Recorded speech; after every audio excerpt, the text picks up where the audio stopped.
Tanse. I'm Krista Nachkate. Welcome to APTN National News. Thank you for joining us. Last night, the leaders took the stage in Montreal for the first two debates, first in French, and our reporter Savannah Craig was also there and has this for us. Last night, the first leaders' debate was hosted in Montreal. Indigenous issues were not at the forefront of the conversation, but it was a rare mention during the debate. Some of the topics discussed were natural resource extraction, Canadian identity, protecting the French language, and housing. Indigenous consent on natural resource extraction was very briefly discussed. The leaders were asked, are they going to seek permission from First Nations and Quebec for a pipeline to be built on their land? Liberal leader Mark Carney said he will not impose a pipeline on First Nations and that there will be a process with First Nations chiefs. Poilievre did not respond if he would seek permission from First Nations.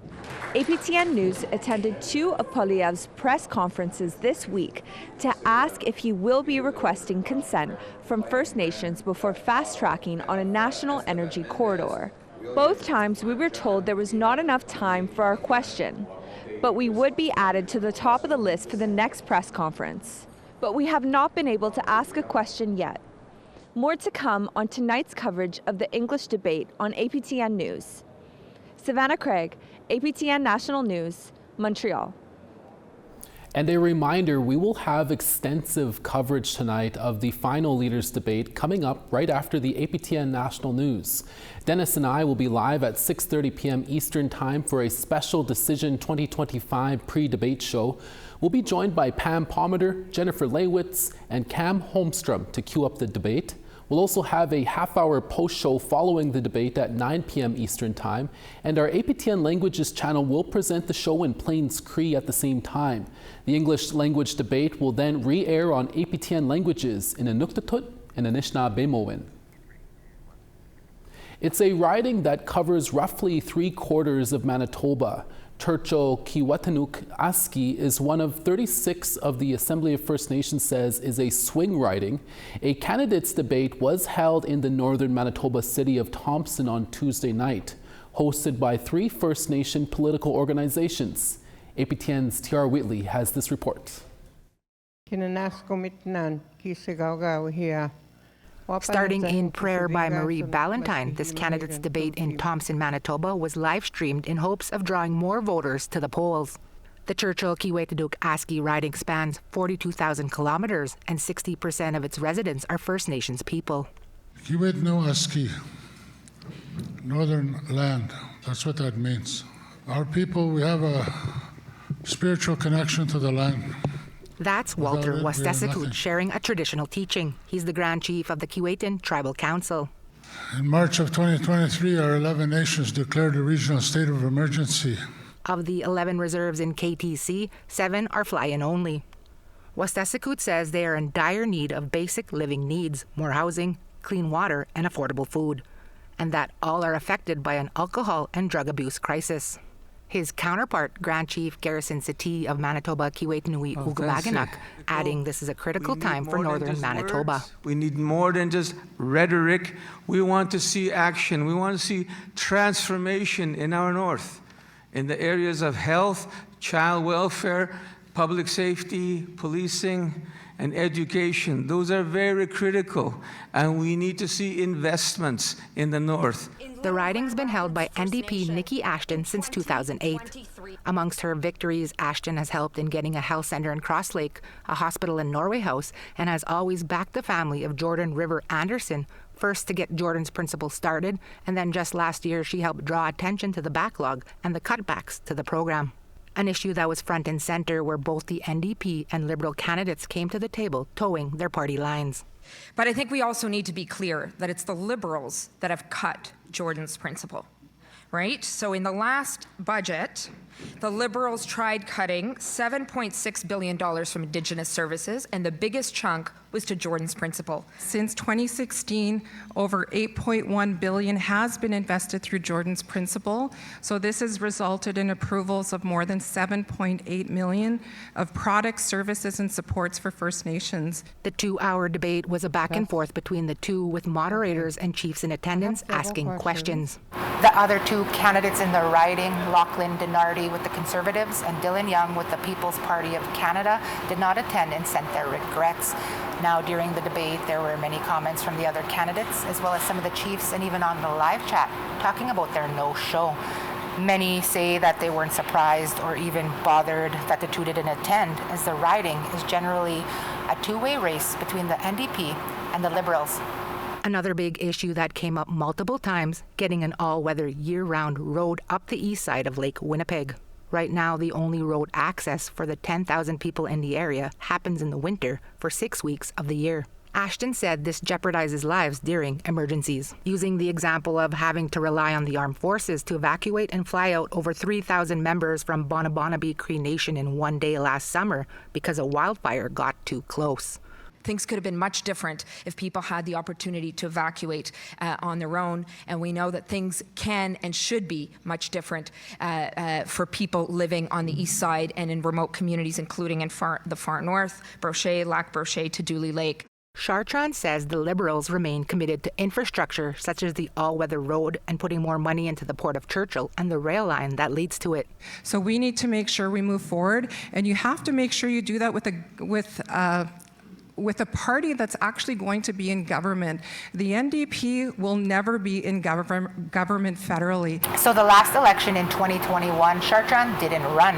However, in 2015, she did, and she came within 900 votes of beating Ashton. This time around, expert polls have this race pretty much tied, which has the candidates traveling all over the riding, hoping to gear up First Nations voters. T.R. Wheatley, APTN National News, Winnipeg. Manitoba RCMP have confirmed human remains were recently found in Lake St. Martin First Nation. Gypsumville RCMP and RCMP Major Crime Services is now investigating. No arrests have been made and no further information is being provided at this time. Details of the victim were also not provided. RCMP say they are awaiting the results of an autopsy. APTN News will continue to follow this story. Another woman from the Red Pheasant First Nation in Saskatchewan who was also reported missing has been found deceased. 33-year-old Jana LaLiberty, who also goes by the name of Jana Birdie, was last seen at a home in Red Pheasant on Tuesday, April 8th. 3 days later, she was reported missing by her family. On Wednesday, RCMP and volunteers gathered in the First Nation for a ground search for LaLiberty with the help of ATVs and drones. Saskatchewan RCMP now say LaLiberty has been located deceased and her family has been notified. Police believe her death is not suspicious in nature. Red Pheasant is located 40 kilometers just south of North Battleford. A young woman from the Flying Dust First Nation in Saskatchewan, who was originally reported missing on Tuesday morning, has also been found deceased. A search for 18-year-old Addison King was being organized on Wednesday with volunteers gathering at the gym in Flying Dust. Meadow Lake RCMP says King was reported missing from her family at 6 p.m. on Tuesday on April 15th. RCMP say she was last seen at around 2 a.m. earlier that day along River Road in Flying Dust First Nation. RCMP tells APTN News King was later located deceased and her family has been notified. Meadow Lake RCMP and the Saskatchewan Coroner's Service are now investigating the circumstances of King's death and have no further details to provide at this time. Anyone with information is asked to contact RCMP or Crime Stoppers. Flying Dust is located 162 kilometers north of North Battleford. A Fisher River Cree Nation man who has been missing for 2 weeks in Manitoba has been located deceased as well. 42-year-old Martin Raymond Murdoch was last seen on March 31st walking in Fisher River Cree Nation, located about 200 kilometers north of Winnipeg. Last Friday, Manitoba RCMP asked the public's help to locate Murdoch, who wasn't reported missing until April 9th. RCMP are now saying Murdoch was found dead but are not releasing any more details. A close family member tells APTN News that they are frustrated with the RCMP's lack of help during the first few days of their loved one's disappearance. An investigation and autopsy is now underway, and the RCMP said their thoughts are with the man's family. Fisher River Cree is located about 200 kilometers north of Winnipeg.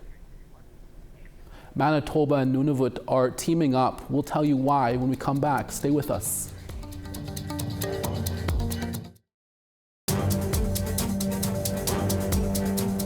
Welcome back. Manitoba Premier Wab Kinew and Nunavut Premier PJ Akiaguk were at the Manitoba Legislative Building Wednesday afternoon to sign a joint statement on an energy corridor between the two provinces.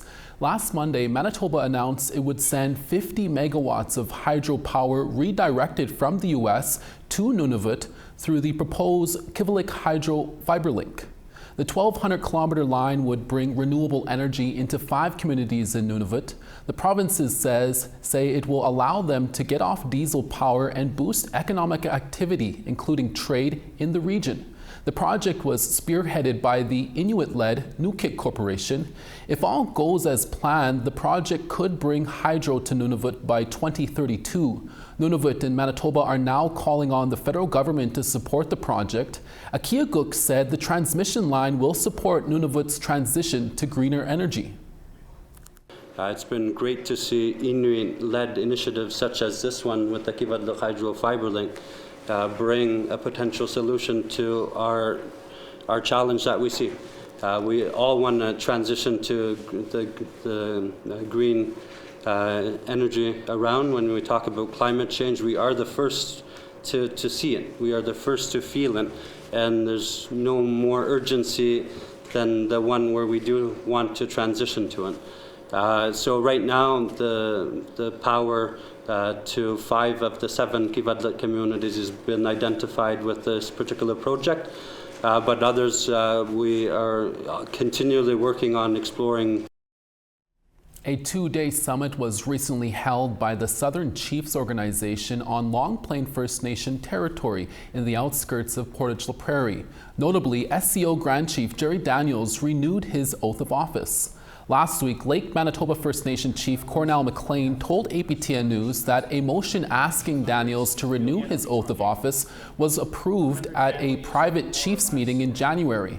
There were a number of other items on the agenda for this week's summit, including the federal election, finances, healthcare, and economic development. The SCO's Lake Winnipeg Charter Challenge and the Natural Resources Transfer Agreement Act were also mentioned. The summit was held on Tuesday and Wednesday, and media were not permitted to attend.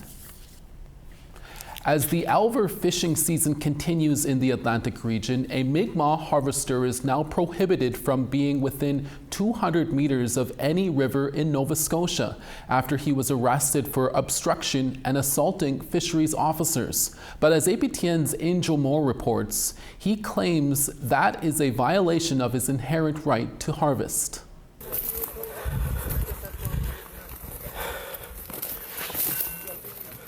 That is Daniel Francis on the ground, surrounded by Department of Fisheries officers and RCMP during an arrest that happened last week on a road by the Tangier River, 90 kilometers east of Halifax. Francis is a member of the Pictou Landing First Nation, but lives in the Millbrook First Nation. He was harvesting Alver's baby eels with community members when the officers showed up. And they were yelling at me. By the time I noticed, 2 of them grabbed my arms, 1 on each arm, and the other one grabbed my head right straight to the pavement. The Nova Scotia RCMP say Francis resisted arrest and a struggle ensued after Daniels allegedly tried to retrieve Alver fishing nets from fishery officers when they were attempting to conduct an inspection. So it seems like they were doing the obstruction. They were obstructing me with exercising my rights. The Mi'kmaq are harvesting Alvers to earn a moderate livelihood. Alvers can be worth up to $5,000 per kilogram, but Francis says he cannot exercise his treaty right because of a condition of his arrest. He is ordered to stay at least 200 meters from the shoreline of all rivers in Nova Scotia, except crossing a river on a bridge. Francis says that is a violation of his rights, and he will continue to fish. And being First Nation and trying to make a livelihood, that stops everything about being First Nation. I can't do a livelihood. I can't do anything right now. So I can't even go fish for my dinner if I wanted to. RCMP said in an email the conditions are being imposed to prevent the continuation of offences or commission of another offence. Francis is set to appear in court on May 21st. Angel Moore, APTN National News, Japutuk, also known as Halifax. Coming up after the break, we'll speak with a Nakota Jamaican lawyer about why she wanted to pursue a career in law. We'll be right back.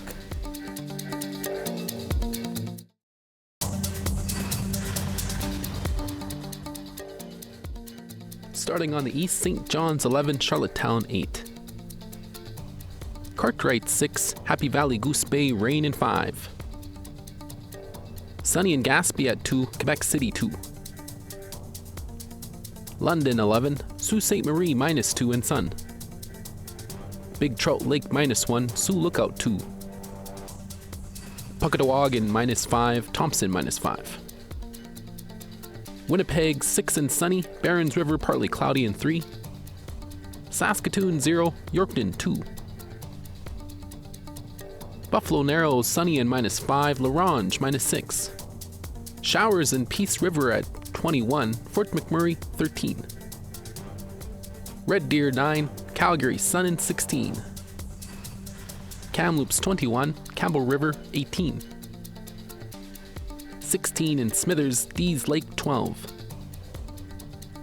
11 in Whitehorse, Watson Lake 11. 5 in Wati, Norman Wells 7. 1 in Inuvik, Palatuk 2. -12 in Baker Lake, Cambridge Bay -3. And Arctic Bay -11, Resolute -11 as well. Thanks for staying with us. Our next guest is from the Pheasant Rump Nakota Nation in southeastern Saskatchewan. Dominga Robinson is a lawyer and just recently passed her second and final Law Society of Ontario bar exam. Robinson is Nakota and Jamaican and started her studies at the First Nations University in Regina, graduating with an English degree. Then continued her studies at the University of Saskatchewan in Saskatoon to study law, and then later moved to Ottawa. She says as an intergenerational survivor of residential schools and the 60s scoop, she felt the need to support Indigenous people who have been impacted by Canada's colonial legacy, and recognizes that there is an underrepresentation of Indigenous people working in law. We recently spoke to Dominga Robinson from Ottawa. Here's that interview. Dominga, thank you so much for chatting with us today. How are you feeling after just passing your second and final Law Society of Ontario bar exam? It feels amazing. I am absolutely relieved. There was a lot of stress going into it, but I'm just so happy right now. I'm on cloud 9. I'm so proud of myself. I know that sounds crazy to say, but I am super proud of myself for having made it through this long 4 years of studying. So yeah, I'm super happy. Well, we're happy for you as well, and congratulations. Dominga, can you tell us in your own words why you wanted to become a lawyer? Yeah, so for me, it was a personal thing. I'm an intergenerational survivor of the 60s scoop and of residential schools. So I've seen the impact that the law can have on not only my own family, but my community. And we see it amongst our friends and family, you know, all across the country. And so I wanted to make a difference in a way that can be really impactful. I think we need more lawyers, you know, to be able to take on these challenges, to advocate for our people. And so for me, I had a previous career working to revitalize Indigenous culture and languages. And so this was just another way to try to help, to assist in rebuilding and enacting our inherent sovereignties. And so, yeah, that's the reason why I decided to pursue this. I always wanted to as a little kid. I always felt it was really unattainable for me, but I decided to just give it a go. And so, yeah, here I am 4 years later. No, that's great. And you're already working at a law firm in Ottawa here. after graduating. Dominga, can you explain how important and rewarding your work is? Yeah, being employed with First Peoples Law, we work with Indigenous nations all across the country, First Nations communities to draft laws for themselves and to enact governance and negotiate against Canada and the provinces sometimes and industry to protect our rights. And so for me, it's like, I really feel like I'm having an impact, even though I'm only an articling student and I'm just going to be a junior lawyer. The moves that we make as a team at First Peoples Law are long-lasting and impactful for a community. And so little baby steps that we make collectively across the country make a huge impact. So yeah, I'm really grateful to have such a supportive group of people to work with who are willing to teach me about this, because Canada has not made this law very easy. They've made it quite challenging. And so it's really nice to have really understanding and supportive lawyers to work with to help guide me through.